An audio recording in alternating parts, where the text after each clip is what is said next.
beloved Boss Mike Cervera.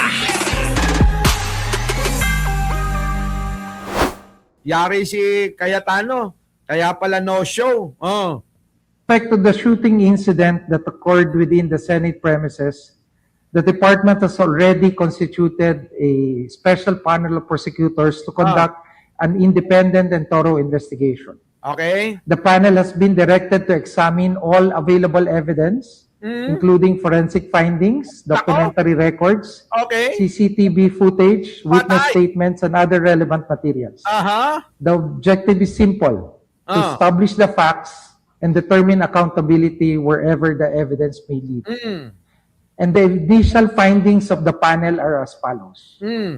One, the action taken by the OSAA against the NBI on May 13, 2026 was not justified. Patay! Sige tuloy.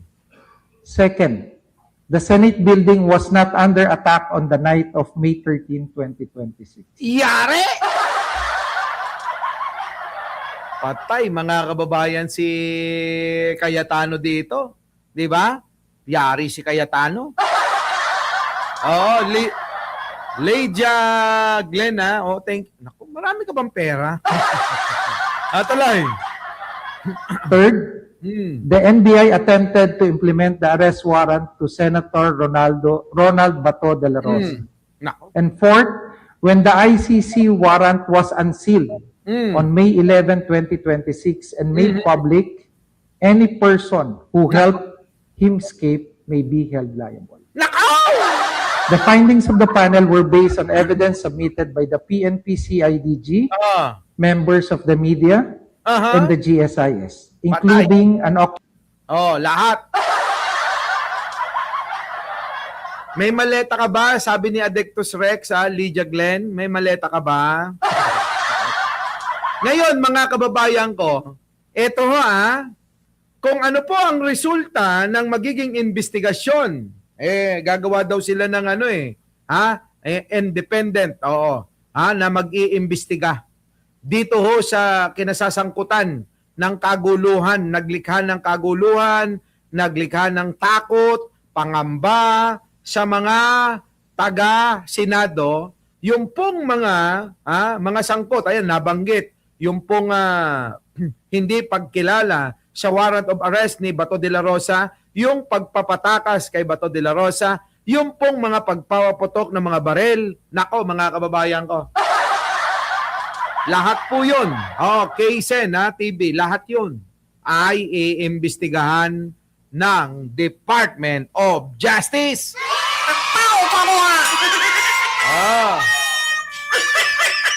Yari, mga kababayan. Dito na tayo, mga kababayan ko. Alam naman natin, di ba?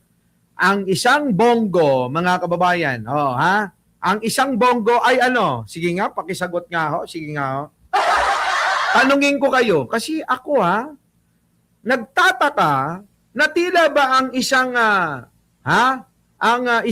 Senator Bongo ay magsasalita ng salita na hindi sigurado.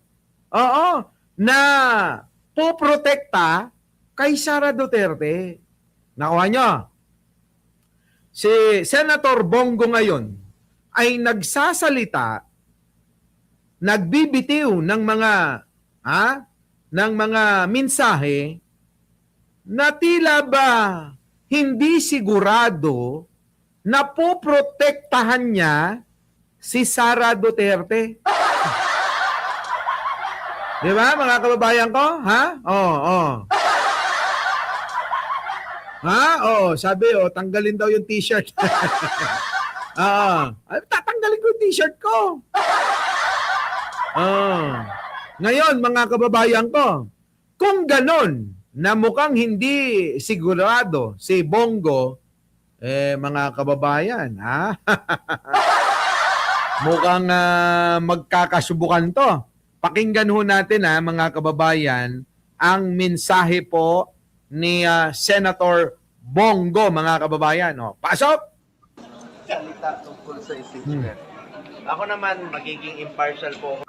Ano sabi ni Bongo? Pakinggan nyo maigi, ha? At aralin natin. Sabay-sabay nating i-analisa. Ha? Sabi nga ni Chris Ulo, mga ka-analyze. Mga ka-analyze. Eto na mga kababayan. Sabi ni Chris Ulo yun eh. Eto na. Eto na. Pasok. Mahirap magsalita tungkol sa impeachment. Nako. Ako naman, magiging impartial po ako sa impeachment. Sabi ko nga, basihan natin dapat yung ebidensya. Nako. Ako, bilang senator judge na ayoko magsalita para sa iba. Ako naman, kung meron tayong makitang mali, meron tayong makitang kasinungalingan, ay magsasalita po tayo. Nako, yari mga kababayan ito. Yari! Nakita nyo mga kababayan ko? Baka mamaya i-convict ni Bongo yan, si Sara Duterte. Di ba, Ginger Tea? Talagang chismosa ka, nangunguna ka sa balita. Tanong ko sa inyo. Mukhang iba yung litanya, mga kababayan. Mag-impake ka na, Bongo, yari ka sa Davao. Di ba? Kasi ganito, mga kababayan ko. Si Robin Padilla, kung inyong maalala, si Robin Padilla, tama, mali ang mga Duterte. Wala kahit sunugin daw siya, Duterte siya Tama, mali. Si Robin Padilla, ganito ang litanya. Kahit sunugin nyo ko, magnangamoy, Duterte pa rin ako. Kung ano ang sabihin ni Pangulong Duterte, sabing ganon. Ay ang aking susundin. Di ba? Kaya kung sinabi ni Duterte, alam mo na, huwag mong ikukonvict tama, mali si Sara. Huwag mong ikukonvict. Pero kay Bongo, iba sa kanya. Mukhang may halong pagsasaad na, wait lang, magbabase ako sa ebidensya. Di ba? Titiwalag na yan kay Sara, sabi ni Lydia Glenn. Di ba? Lover's Moon. Ginger Tea, kulto yan, si Robin. Wala na. Di ba mga kababayan? So, di dyan nyo mapagkukumpara na magkaiba sila ng litanya. Ganon din kay Bato, mga kababayan. Ganon din kay Amy Marcos. Iba na ho ang litanya ng pananalita ni Bongo. Na mukhang, mukhang ang sasabihin niya kay Sara Duterte kapag napatunayan at nailabas, eto nga yung sinasabi ko sa inyo na mahalaga talaga na mailabas ang mga ebidensya at depensa ni Sara Duterte. Mailabas ng prosecution yung mga ebidensya at mailabas din ng kampo ni Sara yung kanilang mga depensa. At doon magbabase itong mga senador. Dahil ito yung sinasabi ko na kapag namali kayo ng paghusga, dahil ito ay parang teleserye na inaabangan na ng taong bayan Naging sensational. Diba? Naging sensational na mga kababayan ito. Masyado nang naging popular, mga kababayan. Kaya yung mga tao nagkaroon ng maraming Pilipino na nagkaroon ng interest dito sa usapin na to Itong impeachment trial ni Sara Duterte. Di ba? Yan, sensationalized. Ngayon, mga kababayan ko, tanong ko sa inyo. Una, mga kababayan, si Bongo, may kaso ito sa ICC. Ito ay sinasabihan na lalabas na yung warrant of arrest. Tama, mali? Ikalawa, sangkot din ito sa flood control scam. Dahil yung kanilang kumpanya na CLTG na ang dinidepensa niya ang kanyang kapatid daw at tatay, yung pong nagmamay-ari nun. Di ba ayaw nga natin paniwalaan kasi paanong wala kang alam dyan? Una, tatay at kapatid mo yan. Tapos yung CLTG, pangalan mo yun. Oh, di ba? Paano nangyari yun, Delia Siacoco? Malabo! So, ibig sabihin, nanganganib din si Bongo. Ha? Hindi man makasuhan dito ng plunder, baka ho ito'y bit-bitin sa dahig. Ngayon, eto naman sa akin ha, kung ako naman ho si Bongo, pagpalagay natin ako si Bongo. Halimbawa, tayo si Bongo. Una wala naman na si Digong. Tama, mali. Di ba? Kung ako si Bongo isipin ko ganito. Una, tama yan, Addictus Rex, yung joint venture nila, di ba? Ng mga diskaya. Ito na, mga kababayan pasimplehan natin. Una, kung ako si Bongo, isipin ko, wala na si Digong. Si Digong lang naman ang sinusunod ko Ikalawa, hindi naman kami okay nila Sara. Di ba?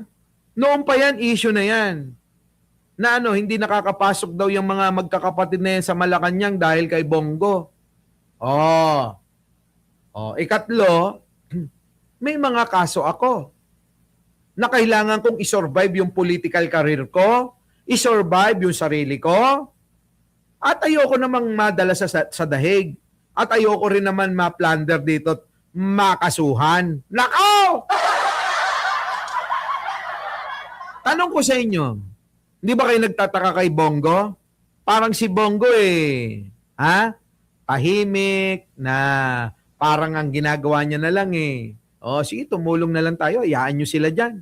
Hayaan nyo sila Sara magkipag-bardagulan, no? Ganun. Naku, mga kababayan ko, may galit pa rin si Pia. Di ba? Tumayo ka sa sarili mo, Bongo. Sabi rito ni AMB, putik na. Ngayon, mga kababayan ko,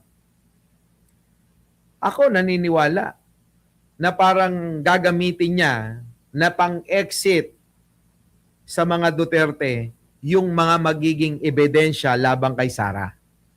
Sasabihin niya sa mga Duterte, wala Mahirap naman na hindi mo i-convict. Ang taong bayan ang magagalit. Di ba? Gusto nang bumaliktad, silently. Di ba? Yun ang ikakatwiran niya. Malaki ang ebidensya. Di ba, Catherine Galpo?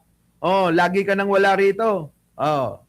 Anong gagawin natin? Maliwanag ang ebidensya.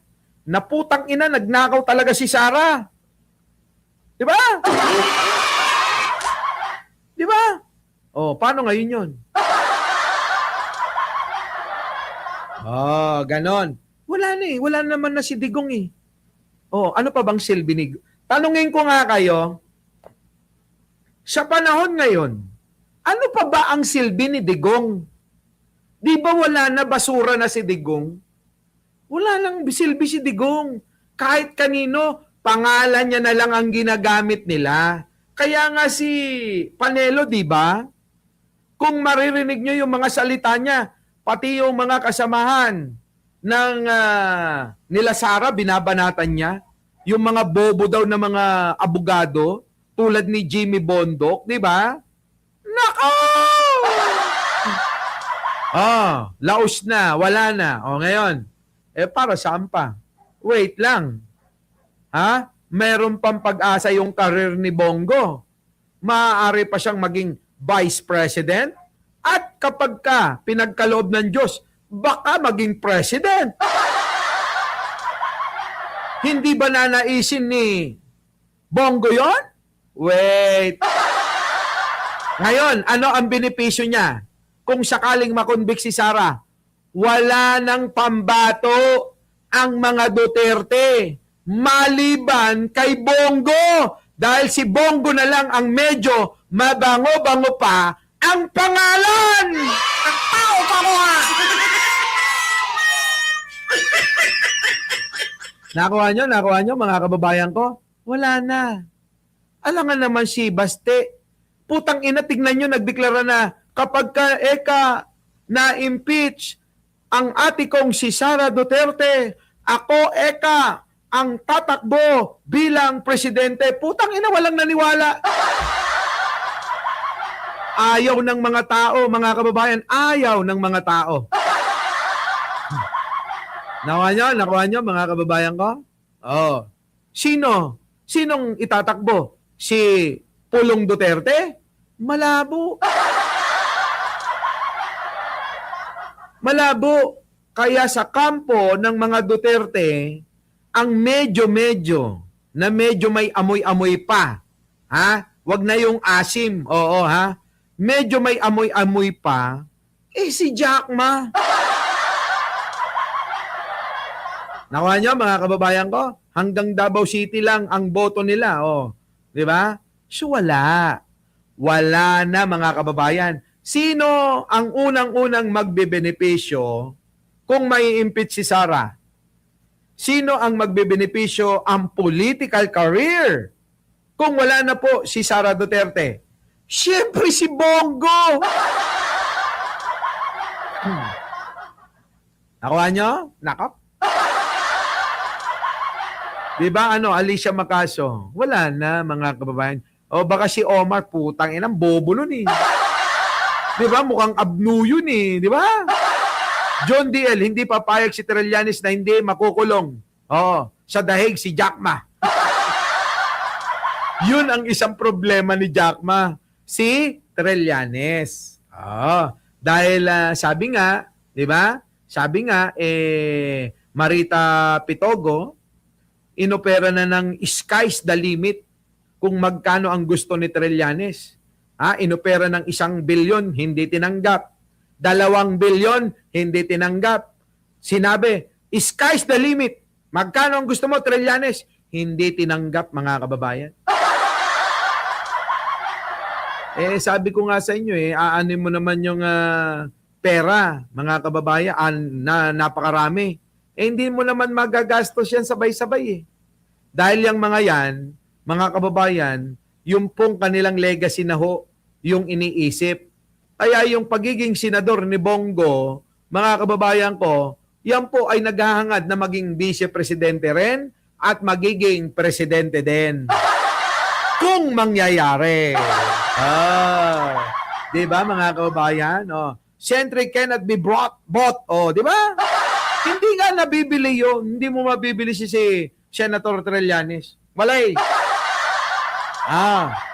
Ngayon, dito tayo, mga kababayan ko. Puntahan natin to. Grabe ito.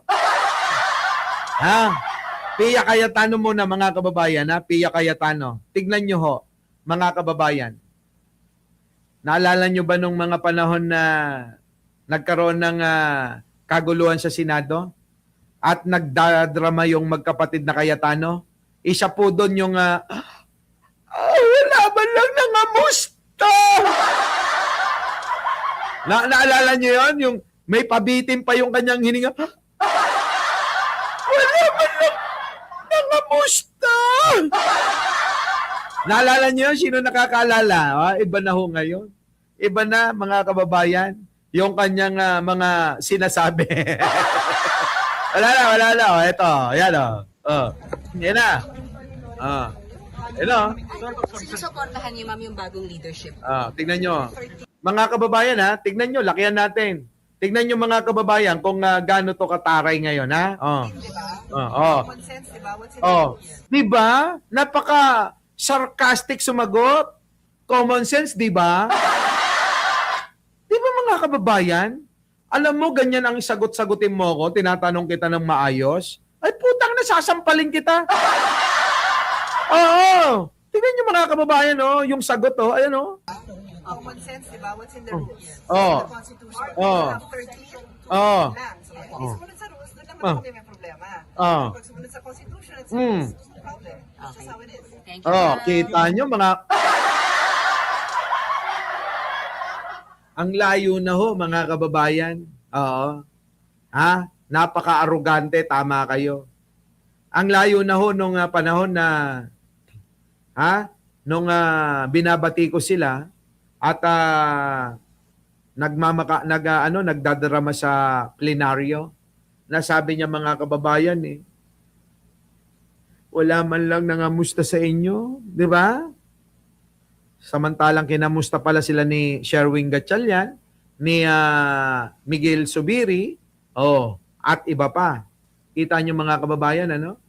Nakaka-high blood ang mga ito, sabing gano'n ni Henry Sadik. Alam niyo, mga kababayan, no? Napaka-ipokrito nila. Hindi ko lang lubos maisip kung bakit hindi masyadong na aaral ng marami nating mga kababayan at patuloy-tuloy na itong mga ito hinahalal. Kung inyong maalala, ito pa mga kababayan kaya sa mga nagsasabi na walang utang na loob, siguro mas maigi unahin natin to si Pia Cayetano. Alam nyo naman na dinala ito ng alyansa ni Pangulong Bongbong Marcos. Sinuportahan yung kanilang kampanya, yung kanilang kandidatura, di ba? Pero hindi naman kasi ganon si Pangulong Bongbong Marcos yung mapag-sumbat, di ba? Pero bilang tao, mga kababayan, kaya mong isakripisyo, kaya mong isadlak yung taong nasa tama, di ba? Mga kababayan, inis na inis ako kanina, sabi rito ni Teresita Tan. Dahil rito, mga kababayan, na para bang pinapakita nila na baliwala yung kabutihan na pinakita sa kanila ng Pangulo, na kaya nila na gawin lahat at kaya nilang gawing ipahamak yung tao na minsan tumulong at tinamasa rin naman nila yung pong kabutihan. Ngayon mga kababayan, pumapanig ka sa mali at isasakripisyo mo yung taong naging mabuti sa'yo. Saan ka naman doon mga kababayan? Ganyang ugali, mga kababayan, ang kakampihan natin? Ganyang ugali ang ihahalal natin? Tayo mga Pilipino, mga kababayan, matatalino naman tayo Likas lang talaga na namamali tayo minsan ng mga napapanood Di ba? Namamali lang talaga tayo ng mga napapanood kaya napapaniwala tayo sa mga napakaraming fake news. Di ba? O ngayon, mga kababayan, tanong ko sa inyo, sulit ba si Pia Cayetano? Di ba mga kababayan? Kasi kung hindi marunong tumayo sa alam nating tama, di ba? Alam natin yung tama O kung sino mali, kung sino tama. Kapag kumampi ka na, sa alam naming mali na ngayon ay, di ba, inaakusahan ng samot-saring mga pagnanakaw sa kaban ng bayan. Ang tinutukoy ko si Sara Duterte. Kasi yung binubuo nila na grupo, etong grupo ng kanyang kapatid na Alan Peter Cayetano, hindi naman tayo mga bobo na etong grupo na ito hindi magliligtas kay Sara Duterte. Di ba? Kayo ba'y naliniwala na kaya nila kinukuha yung maging mayorya sila sa Senado dahil kailangan nila na iligtas si Sara Duterte? Di ba? Yun, mga kababayan. Kaya nasasabi natin na ang pagkampi ni Pia Cayetano at kanyang kapatid sa kampo ng Sara Duterte na inaakusahan ng pagnanakaw, pagpatay, etc. Marami pa. Mga kababayan ko, yan po ay pagkampi sa mali.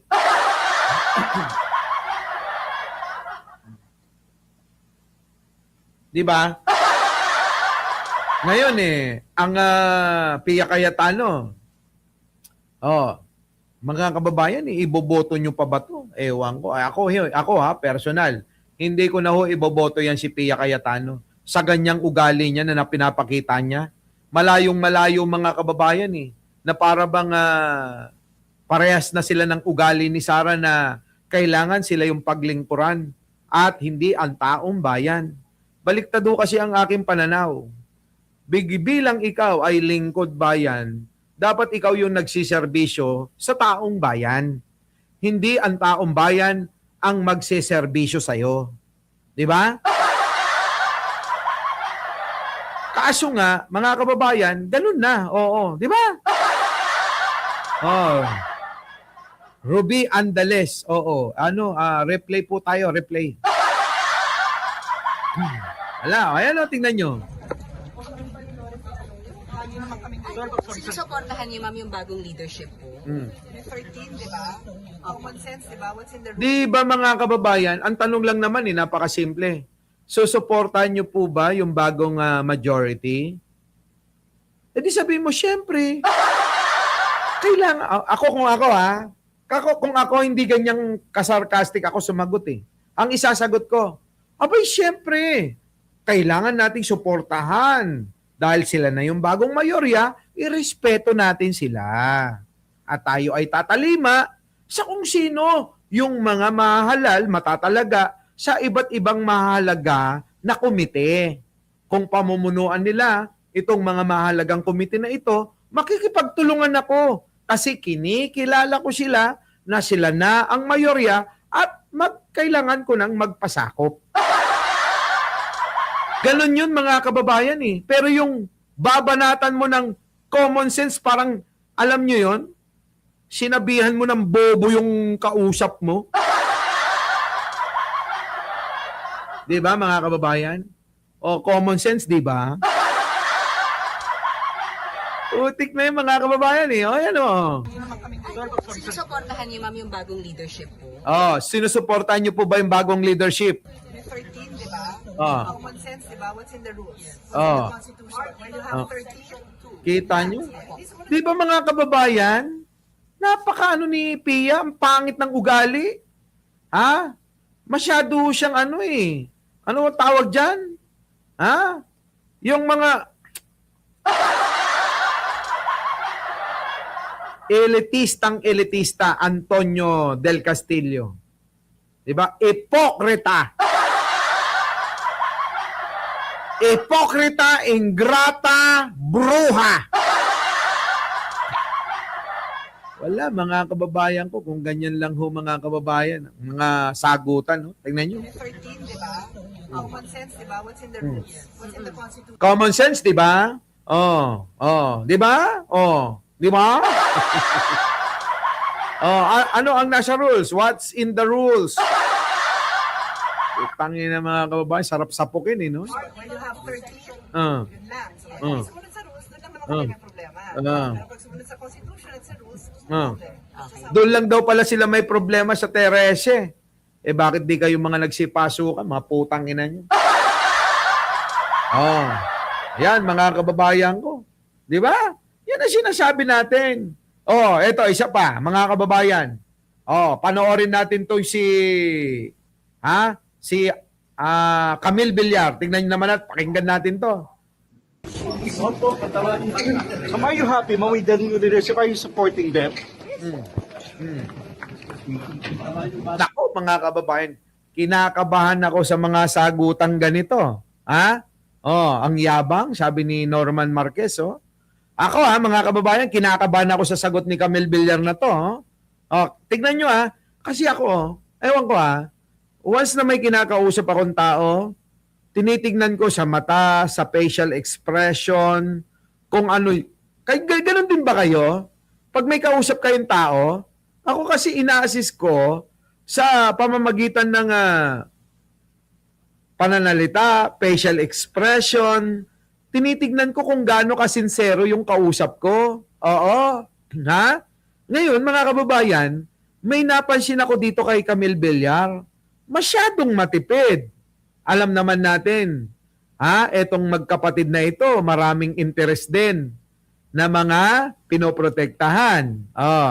Kaya, baka eto yung dalawang babaliktad na rin. Mga kababayan, baka eto na rin yung dalawang babaliktad. Naku, mga kababayan. Sige, pakinggan natin Eto na, mga kababayan Tingnan nyo yung mukha, yung kung paano magsalita, kung ano yung paano sumagot. Mukhang merong merong mga agam-agam, merong mga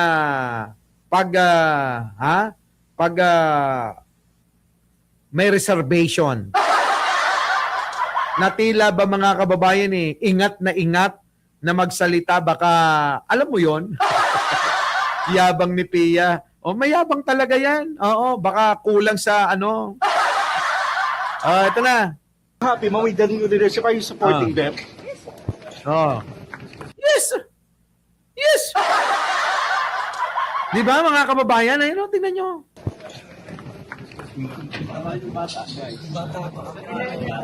What's your reaction with Senator Joel Villanueva na siya yung lumipat?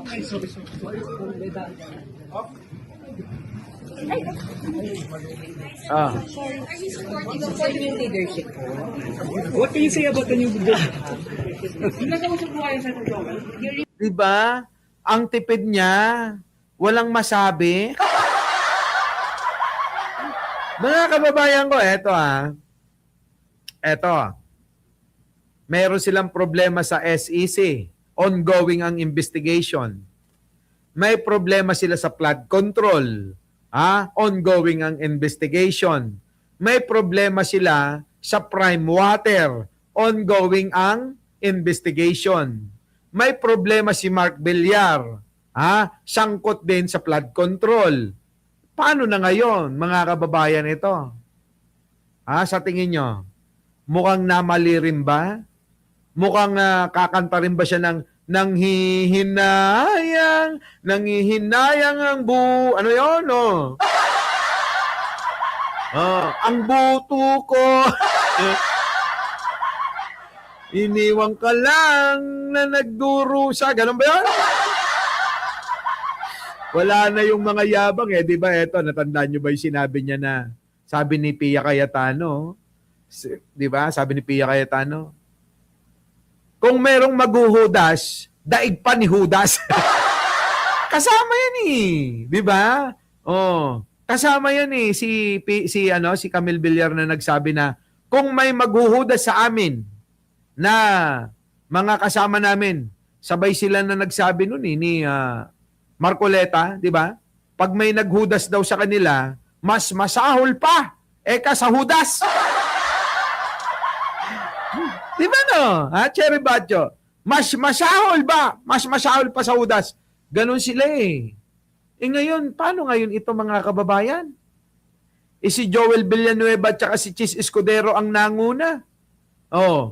Paano na? Si Marcoleta ang sabi, hindi, kahit si Camille Villar, sinabi rin yun. Na mas masahol pa raw sa hudas kung merong manghuhudas. Kung saan ang agos doon, kung saan safe ang negosyo, kung saan sila kikita, kung saan sila makikinabang. Doon yung mga yan. Politiko yan Di ba? Mga politiko yan di ba? Naku, mga kababayan ko. Sige, ito na. Ito na. Sabi mga kababayan, sabi ni idol yata to ni Kulaong. Putang ina, may naniniwala pa ba kay Kulaong?